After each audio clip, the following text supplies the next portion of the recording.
ठिक छ।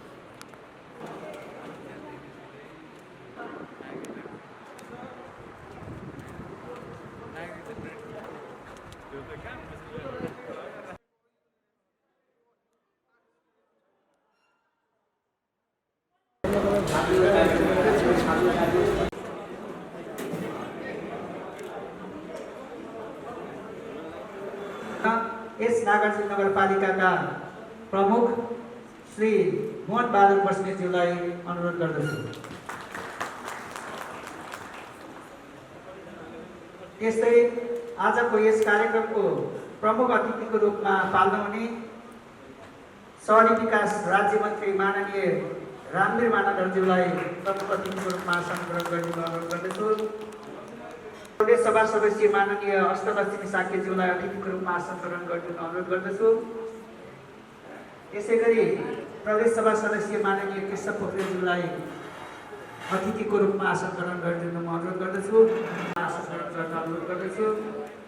यसैगरी वडा नम्बर 4 बाट करुण कुमार बलामीज्यूलाई आसन ग्रहण गर्ने अनुरोध गर्दछु।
धन्यवादलाई स्वागत गरिदिन र स्वागत मन्तव्य व्यक्त गरिदिनु हुन वडा अध्यक्ष श्री सुन्दर बहादुर केसीज्यूलाई म ड्यासमा आमन्त्रण गर्दछु। हामीले नगरपालिकामा आर्थिक विकासको रूपमा र अन्य विकासको सवालमा हामीले निकै फड्को मारिसकेका छौँ र आगामी दिनमा पनि हामी यी राम्रा कामहरू गर्नेछौँ र यस नागार्जुन नगरपालिकालाई समृद्धतर्फ लाँदैछौँ। यसमा हामीले नीतिगत रूपमा हामीले कतिपय कुराहरूलाई निर्णय गर्दै, जस्तो कि अहिले समृद्ध नागार्जुनको आधार पर्यटन सहितको पूर्वाधार र आवासीय नगर भनेर हामीले जुन एउटा नीति लिएर आउँदैछौँ, त्यो नीतिले वास्तवमा हिजोका दिनमा हामीले पूर्वाधार विकासमा धेरै फड्को मारिसकेको हुनाले र अहिलेको यो विश्वमा महामारीको रूपमा फैलिएको यो कोभिड-19 को सङ्क्रमणको कारणले गर्दा अहिले विश्वको अर्थतन्त्र मात्र नभई हाम्रो नेपालको अर्थतन्त्र र हाम्रो नागार्जुन नगरपालिकाको अर्थतन्त्रलाई, हाम्रो नगरपालिकाको आर्थिक विकासलाई ठुलो प्रभाव पारेको छ। त्यसैले हामीले सुझबुझका साथ हामीले कार्यपालिकाको बैठक बसेर अब विकासको रूपमा मात्र नभई रोजीरोटी रोजगारीको रूपमा पनि र साथै व्यवसाय र अन्य कार्य गर्नको लागि र आर्थिक समृद्धिको लागि र रोजगारीको व्यवस्थापनको लागि नीति बनाउन पर्छ भन्ने सवालमा छलफल हुँदा हामीले विशेष फोकस अहिलेको यो परिषदले यस आर्थिक समृद्धिलाई बढी जोड दिएको छ। भन्ने जिम्मेवारी भावका साथ आज हामी व्यापक छलफल र विश्लेषणका बावजुद यो क्षणमा उपस्थित भएका छौँ।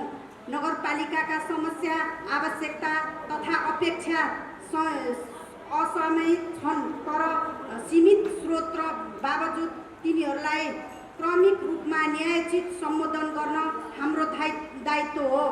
पटक कोभिड-19 को महामारीले प्रत्यक्ष प्रभावित बनाएकैले हामीले विभिन्न समयमा आयोजित गरेको वडा समितिको बैठक, सर्वदलीय बैठक, विज्ञ सङ्घको छलफल, प्रदेश सभा सदस्य तथा सङ्घीय सदस्यहरूसँगको विभिन्न समयमा गरेको राय, परामर्श, छलफल तथा प्रतिनिधिमूलक रूपमा नगरवासीको मत सम्बोधन गरेकै छौँ भन्ने लाग्छ। सहभागितामूलक आयोजना पद्धति र प्रभावकारी अनुगमन तथा दैनिक सेवा प्रवाहको प्रारम्भिकताका लागि हामीले अवलम्बन गरेको नीति, योजना, कार्यक्रम र व्यवहारले नगरवासी सबैमा सेवा प्रत्याभूति भएकै छ। यद्यपि सुधारको गुन्जायमान सदैव हाम्रा लागि सदैव ग्रहणीय, स्वागत योग्य छन् भन्दै अब म नगर प्रमुखको अनुमति अनुसार समृद्ध नागार्जुनको साझा सपना पूरा गर्न आवश्यक भौतिक र संस्थागत पूर्वाधार तथा तय गर्दै अपेक्षित रूपमा गुणात्मक विकास तथा आज नेपाल मात्र नभई विश्व नै कोभिड-19 को कोरोना महामारीको चपेटामा परेको अवस्थामा यसपटक आर्थिक सामाजिक क्षेत्रमा परेको प्रभावको न्यूनीकरण गर्न नगरपालिकाको चौथो नगरसभामा मुख्यतया 1 सामाजिक विकास, स्वास्थ्य, शिक्षा, 2 आर्थिक विकास, कृषि, उद्योग, रोजगारी सिर्जना, 3 भौतिक विकास निर्माण तथा विपद व्यवस्थापन एवं 4 सहितको पूर्वाधार र आवासीय नगरको दीर्घकालीन लक्ष्य हासिल गर्न नगरपालिकाले तय गरेको नीति तथा कार्यक्रम प्रस्तुत गर्न चाहन्छु। स्वास्थ्य, पोषण, युवालाई सिप, उद्यम र रोजगार र ज्येष्ठ नागरिक सम्मान, सहयोग र सुरक्षाका लागि आवश्यक कार्यक्रम र रकम विनियोजन गरेको छु।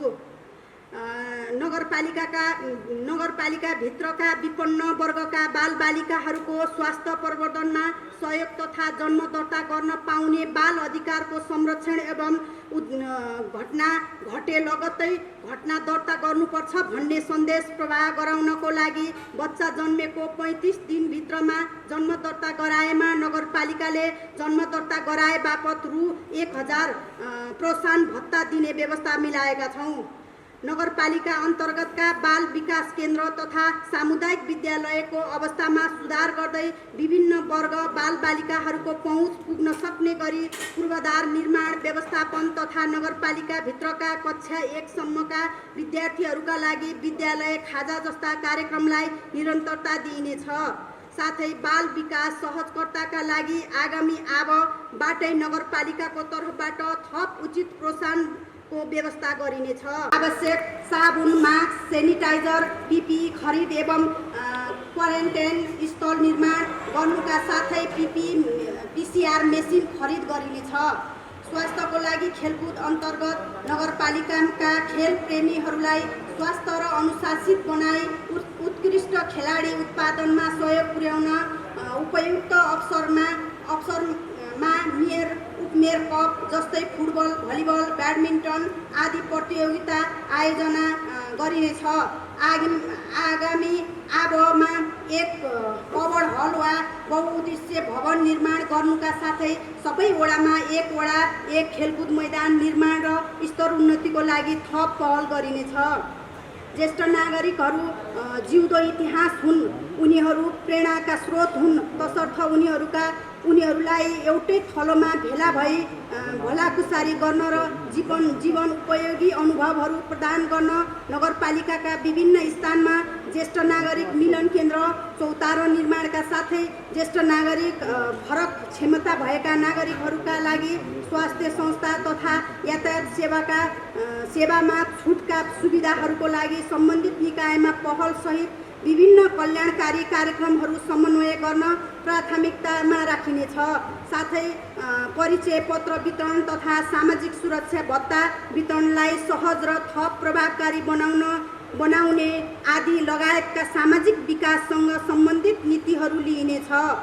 जुन यहाँहरूलाई उपलब्ध गराएको पुस्तिकामा विस्तृत रूपमा नीति लिएको छ, जुन यहाँहरूलाई उपस्थित गराएकोमा उल्लेख गरिएको छ। नगरसभा उद्घाटन समारोहका अध्यक्षज्यू, प्रमुख अतिथिज्यूहरू एवं नगरसभाका आदरणीय सदस्यज्यूहरू, अब म आर्थिक विकास सम्बन्धी नीति प्रस्तुत गर्न चाहन्छु। अवस्था अनुसार नगरभित्रका क्षेत्रहरूलाई कृषि क्षेत्र, औद्योगिक क्षेत्र, आवासीय क्षेत्र छुट्याई सडकमा गरिने लगानीहरूलाई प्राथमिककरण गर्न, बस्तीहरूलाई सुन्दर र सुरक्षित बनाउन तथा जनताको सहभागितामा नगर यातायात गुरु योजना तयार गरी सडक अधिकार क्षेत्र निर्धारण गरिनेछ। कलङ्की, सीतापाइला, भिमडुङ्गा सडक लगायतका नगरभित्रका अन्य सडकहरूको सडक अधिकार क्षेत्रबारे नागरिकलाई सुसूचित गरिने व्यवस्था मिलाइनेछ। नगरका सबै वडा केन्द्रहरूबाट नगरपालिकाको केन्द्र जोड्न वा प्रदेश सरकारबाट घोषित काठ चक्रपथको शीघ्र निर्माणको लागि अनुरोध गरिनेछ। पालिकाका विभिन्न विपन्न एवं महिलाहरूको क्षमता अभिवृद्धि गर्न सिपमूलक तालिम प्रदान गरी आत्मनिर्भरतर्फ उन्मुख गराउन, उपप्रमुख विपन्नतालाई आए पीडकलाई न्याय कार्यक्रम सरकारवालाहरूसँग सङ्घ संस्थाहरूसँग सहकार्य गरी अगाडि बढाइनेछ भने स्थानीय उत्पादनको बिक्री वितरणको लागि उपयुक्त स्थानमा कोसेली घर स्थापना गरी यसमा साथै एक स्थानीय तह, एक औद्योगिक ग्राम स्थापनाको लागि अध्ययन गर्नुका साथै कृषि, पशु, प्राविधिक, प्लम्बर, इलेक्ट्रिसियन जस्ता प्राविधिक जनशक्ति उत्पादन गर्न सामुदायिक विद्यालय तथा सरकारी प्राविधिक कलेज तथा स्थापना गर्ने व्यवस्था मिलाइनेछ। ग्रामीण तथा कृषि उपयुक्त भएकोले वडा नम्बर 3, 5, 6, 7, 8 मा तरकारी तथा मासुको उत्पादन क्षेत्र र वडा नम्बर 1, 2, 3, 4, 9, 10 को उपयुक्त स्थानमा कृषि बजार केन्द्र, कोल्ड स्टोर तथा नगर स्तरीय बिउ बिजन केन्द्रको स्थापना गर्ने व्यवस्था मिलाइनेछ। कृषिको व्यावसायीकरण र प्राविधिकरणका लागि आवश्यक पर्ने मल, बिउ, सिँचाइ तथा कृषि उत्पादनको बजारीकरण गर्न निजी तथा सहकारी क्षेत्र लगायत सरकारवाला निकायहरूको सहकार्य र समन्वयमा उपयुक्त योजना तथा कार्यक्रम सञ्चालन गरिनेछ।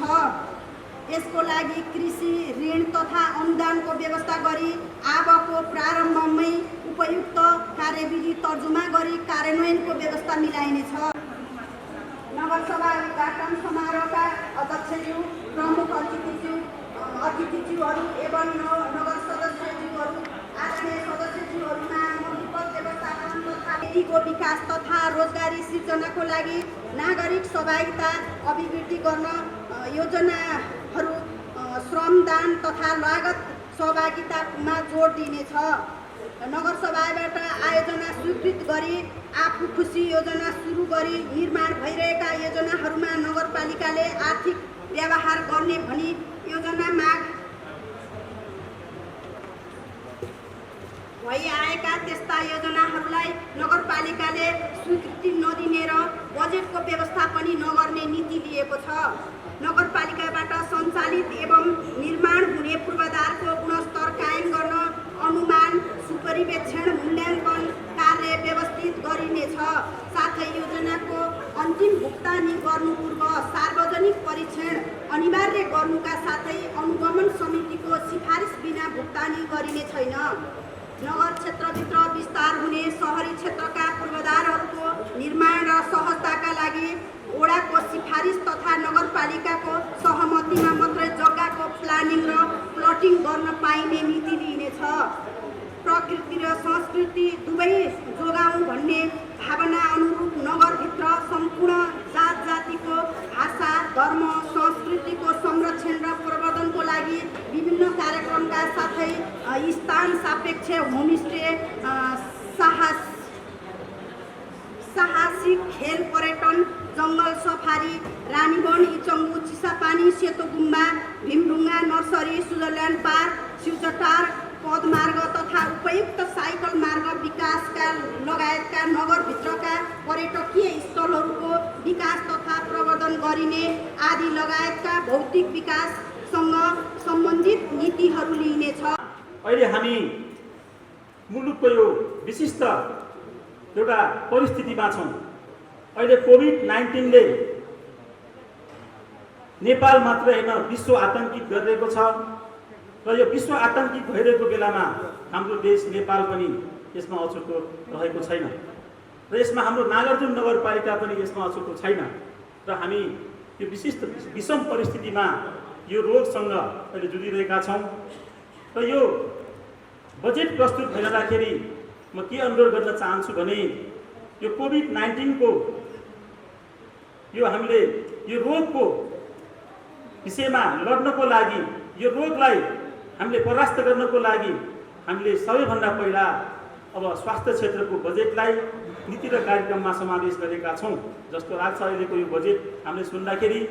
र वास्तवमा अहिले देशले तिनै तहको सरकारले विशेष गरी स्वास्थ्य क्षेत्रलाई प्राथमिकता दिएर हामीले हाम्रो नागार्जुन नगरपालिकालाई पनि यो कोभिड-19 यो समस्यालाई समाधान गर्ने गरी पूर्व तयारी हुने गरी अब हामीले आगामी बजेट बनाउनुपर्छ र यो कुरा आएको छ भन्ने मैले विश्वास लिएको छु। र यो विशेष गरी जनताको जनजीवन अहिले समस्याग्रस्त छ। अहिले हामीले सोध्नुपर्ने के कुरा हो भन्दाखेरि हाम्रो नागार्जुन नगरपालिकाका नगरवासीहरूलाई सामान्य रूपमा जनजीवनमा फर्काउनको लागि हामीले हरेक क्षेत्रको विकासलाई हामीले पूर्वाधारको विकास हामीले हिजो गरेका थियौँ, खानेपानीको विकास गरेका थियौँ, धेरै अरू विकास गरेका थियौँ। तर यो विषम परिस्थितिमा अब यो हाम्रो नागार्जुन नगरपालिकाका जनताहरूलाई एउटा सहज वातावरणमा एउटा चाहिँ सहज यो जीवनशैलीलाई एउटा व्यवस्थित गर्नको लागि अब मुख्य कुरा भनेको हामीले उत्पादनमूलक क्षेत्रमा जोड दिने, रोजगारमूलक क्षेत्रमा जोड दिने र हामीले उद्यमशीलको विकास गराउने हिसाबले जोड दिने हिसाबले यो बजेटले प्राथमिकता पाउनुपर्छ भन्ने कुरा आएको छ। र विशेष गरी म यो प्राथमिकतामा बजेट आएकोले म सम्पूर्ण नगरपालिकाका यो परिषदलाई म हार्दिक फेरि पनि धन्यवाद दिन चाहन्छु। र अहिले यो 2077-78 को जुन बजेट हामी बजेटमा जाँदै गर्दा हामीले 3टा परिषद हामीले पार गरिसकेका छौँ र नागार्जुन नगरपालिकाले वास्तवमै भन्नुपर्दाखेरि अब संवैधानिक व्यवस्था अनुसार हामीले नगरपालिका स्थानीय सरकारलाई यो संविधानले दिएको अधिकार क्षेत्रभित्र रहेर हामीले कति काम गर्यौँ। हामीले यो नगरपालिकामा हामी सरकार सञ्चालन गर्दाखेरि सरकारको तर्फबाट सरकारले गर्नुपर्ने नीति कार्यक्रमहरू कसरी हामीले सफल गर्दै लग्यौँ, हाम्रो विशेष महत्त्वपूर्ण कुराहरू यसमा ध्यान दिनुपर्छ जस्तो मलाई लाग्छ। किनभने अहिले हामी तेस्रो स्थानीय सरकारको रूपमा छौँ।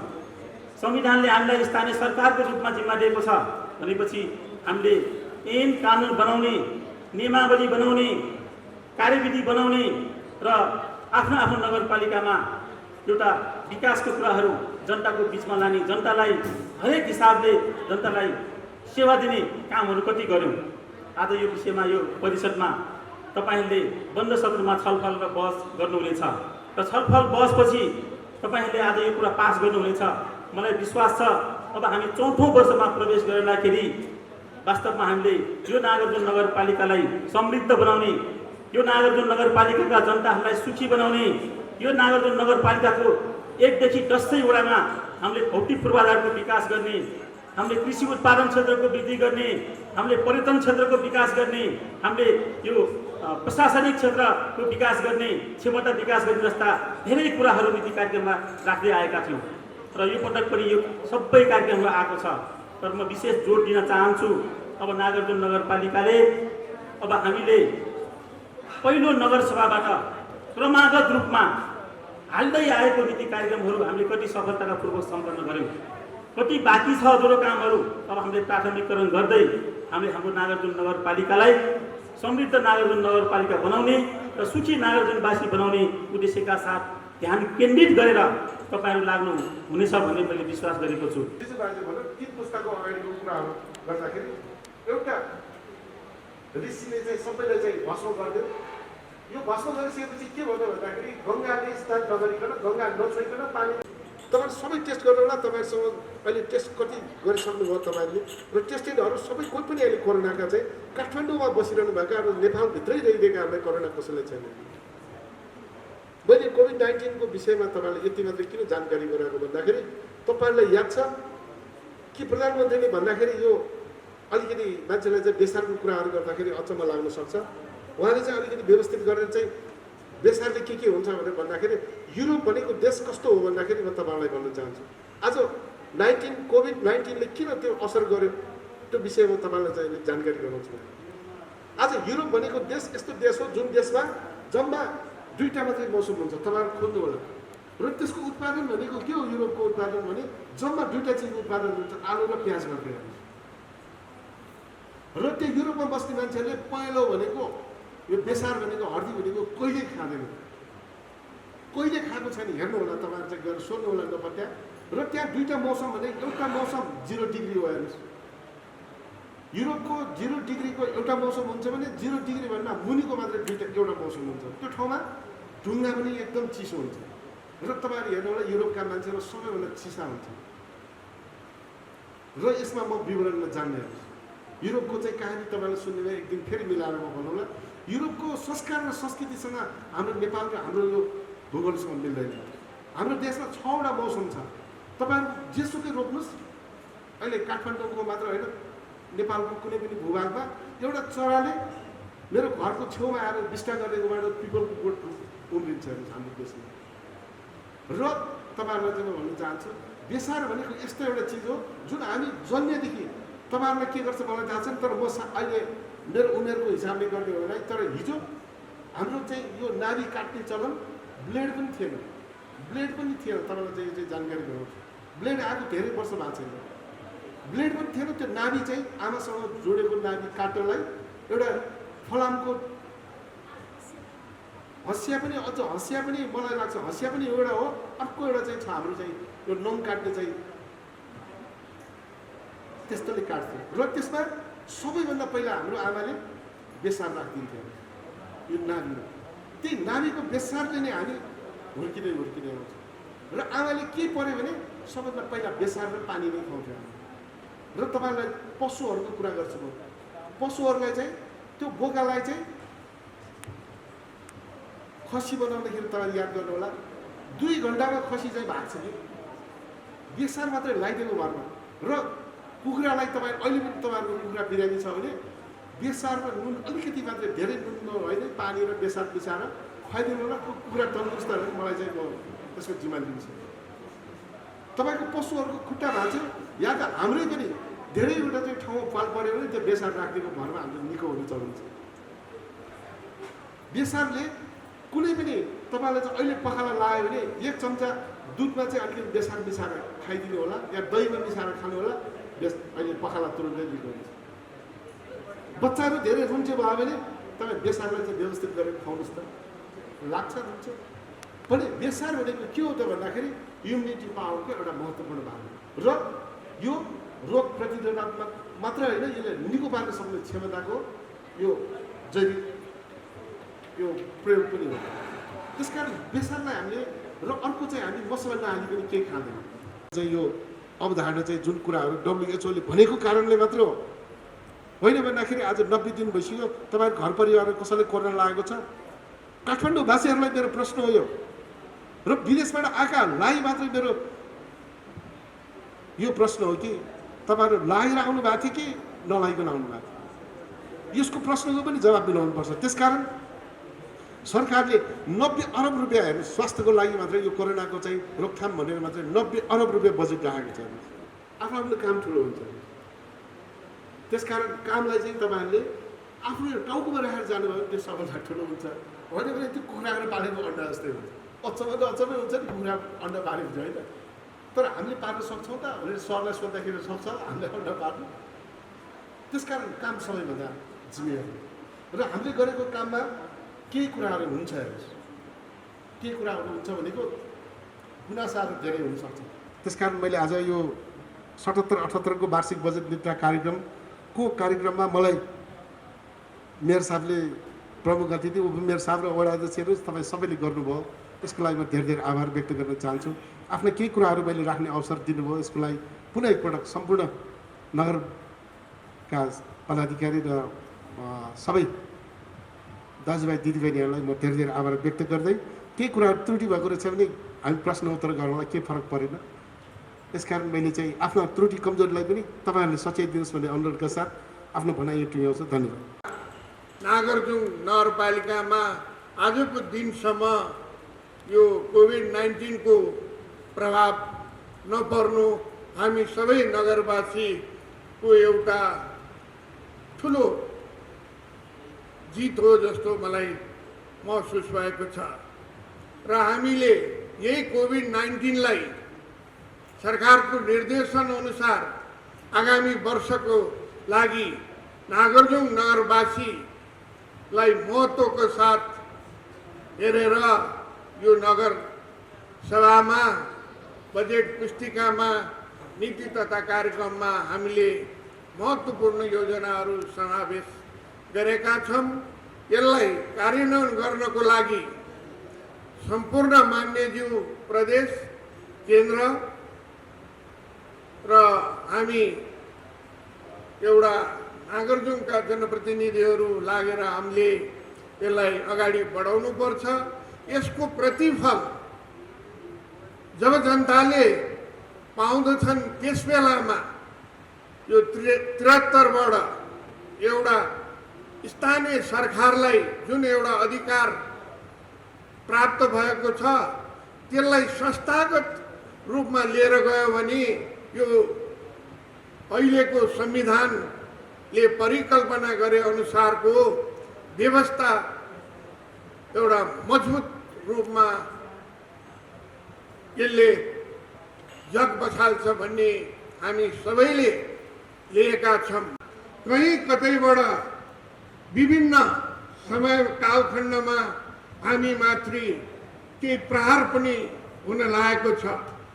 यसलाई एउटा जनप्रतिनिधि र राजनीतिक कर्मीको हैसियतले हामीले बुझ्नुपर्ने महत्त्वपूर्ण कुरा के छ भन्नुलाई नि राजनीतिक संस्कार र जनप्रतिनिधिको एउटा हामीले यो हाम्रो कार्य हामीले जनता सामु देखाउन सकेन भने यसमाथि ठुलो प्रश्न चिन्हहरू खडा हुन सक्दछ।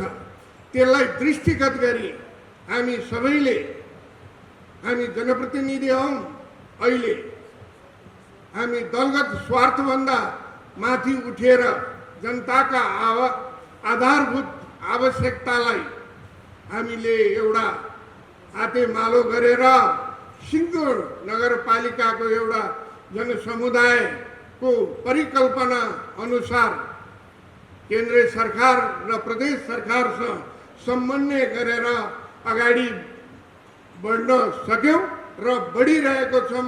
यो एउटा कार्य गऱ्यौँ भने यो नागरजुङ नगरपालिकाबाट सिङ्गो देशले एउटा रोल मोडलको रूपमा एउटा सन्देश र यहाँबाट चाहिँ कार्य सिक्नेछ भन्ने हामी सबैलाई गौरव पनि आत्मबल पनि हुन्छ। त्यसको लागि प्रदेश र केन्द्रका मान्य सभासदज्यूहरूको अभिभावक तत्त्व हामीलाई आवश्यक पर्दछ र हाम्रो विकास निर्माणमा हामी उहाँहरूसँग सधैँ सहकार्य गरेर अगाडि बढ्ने प्रतिबद्ध पनि यहाँहरूसँग म राख्दछु।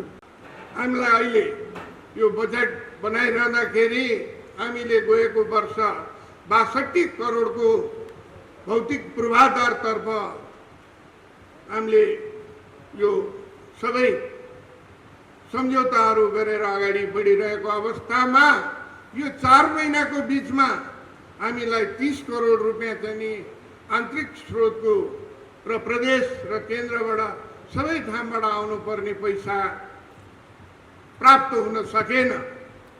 तैपनि हामीले त्यसलाई चुनौतीका साथ यहाँका मान्यज्यूहरू, प्रदेश र केन्द्र, राजनीतिक दल र सबै तपाईँको जनप्रतिनिधिहरूसँग एउटा साझा रूपमा यो नगरपालिकालाई कसरी लान सक्छ भन्ने समन्वयकर्ताको भूमिका निर्वाह गर्दै सबैसँग समन्वय गरेर यो अहिले 1,59 करोडको बजेट प्रस्तुत गरेका छौँ।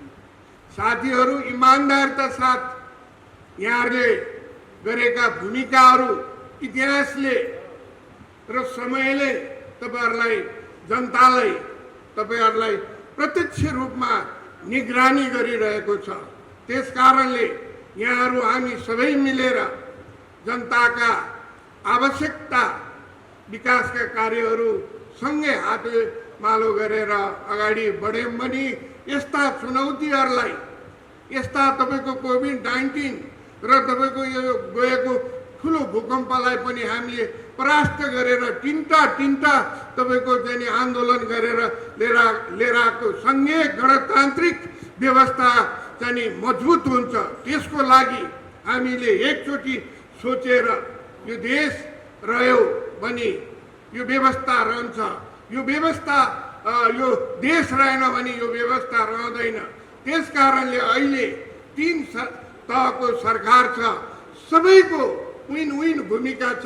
एउटा रथको एउटा पाङ्ग्रा मात्रै तपाईँको कहीँनिर एक्सिडेन्ट भयो भने हामी सबै डुब्छौँ भन्ने भावनात्मक सोचका साथ अगाडि बढ्यौँ भने हाम्रो देश यस्तो नेचुरल ब्युटी, हामी यति नेपाली विश्व सामु हामी चिनेको र हामी सबै नेपालीहरू यो सुख समृद्धि र अहिले प्रधानमन्त्रीज्यूको सुखी नेपाली समृद्ध नेपाली भन्ने जुन एउटा तपाईँको नारा छ त्यसले सार्थकता पाउँछ। त्यसको लागि हामी सबैले सहयोग गर्नुपर्छ भन्ने कुरो चाहिँ अनुशासित रूपमा कार्य अगाडि बढ्यो भने यसले चाहिँ सार्थकता पाउँछ र हामी नेपाली जनताले सुख पाउँछौँ भन्ने हामी सबैले अनुभूति गरेर कार्य अगाडि बढाएर लानुपर्छ भन्ने म यहाँहरूलाई अनुरोध गर्छु। एउटा विकास निर्माणदेखि पूर्वाधार विकास निर्माणदेखि कृषि, शिक्षा, स्वास्थ्य, वातावरण र तपाईँको खेलकुद, युवा, स्वास्थ्य सबैलाई समेटेर अगाडि लानको लागि यो महत्त्वपूर्ण बजेट बनेको छ।